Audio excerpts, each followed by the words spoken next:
શાળામાં ભીખ માંગીને વિરોધ કરતા વ્યાયામ શિક્ષકો। ગુજરાત રાજ્યમાં છેલ્લા 15 વર્ષથી કાયમી વ્યાયામ શિક્ષકની ભરતી ન થતા શિક્ષકોએ આંદોલનનો માર્ગ અપનાવ્યો। ગાંધીનગરમાં છેલ્લા 23 દિવસથી વ્યાયામ શિક્ષકોએ ધરણા પ્રદર્શન શરૂ કર્યા છે।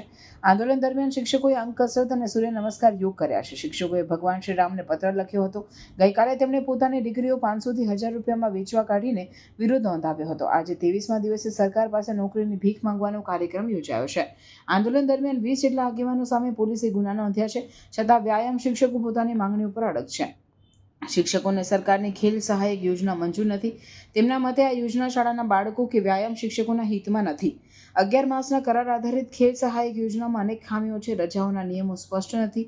વેકેશનની ગણતરી અંગે કોઈ સ્પષ્ટતા નથી। શિક્ષકોને 11 માસ પૂરા થયા પહેલા જ મૌખિક રીતે છૂટા કરી દેવામાં આવે છે। માધ્યમિક અને ઉચ્ચતર માધ્યમિક વિભાગ માટે છૂટા કરવાનો પરિપત્ર છે, પરંતુ પ્રાથમિક વિભાગ માટે કોઈ પરિપત્ર નથી। આ મુદ્દે અનેક વખત સરકારમાં રજૂઆત કરવામાં આવી છે। તેમને વર્ષમાં 8 મહિનાની જ નોકરી અને 4 મહિના ઘરે બેસવું પડે છે, જેના કારણે કાયમી ધોરણે વ્યાયામ શિક્ષકોની સત્વરે ભરતી કરવામાં અમારી માંગ છે। પરીક્ષા બોર્ડ દ્વારા જે ખેલ અભિરુચિ કસોટી પરીક્ષા લેવામાં આવી છે, તેને માન્ય ગણીને તે પરીક્ષા ઉપર કાયમી ભરતી કરવામાં આવે। લાંબા સમયથી પડતર માંગણીઓ નહીં સંતોષાતા આજે મંગળવારે 23મા દિવસે પણ વ્યાયામ શિક્ષકોનું ગાંધીનગરમાં આંદોલન યથાવત છે। આજે સત્યાગ્રહ છાવણી એકઠા થયેલ વ્યાયામ વીરોએ હાથમાં કટોરા લઈને સરકાર પાસે નોકરીની ભીખ માંગવાનો કાર્યક્રમ યોજ્યો હતો।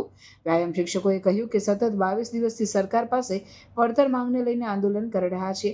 આજે 23મા દિવસે અમે સરકાર પાસે કાયમી નોકરીની ભીખ માંગી રહ્યા છીએ। પ્રાર્થના સંદેશ ન્યૂઝની તમામ લેટેસ્ટ અપડેટ્સ માટે ચેનલને હમણાં જ લાઇક, શેર અને સબસ્ક્રાઇબ કરો।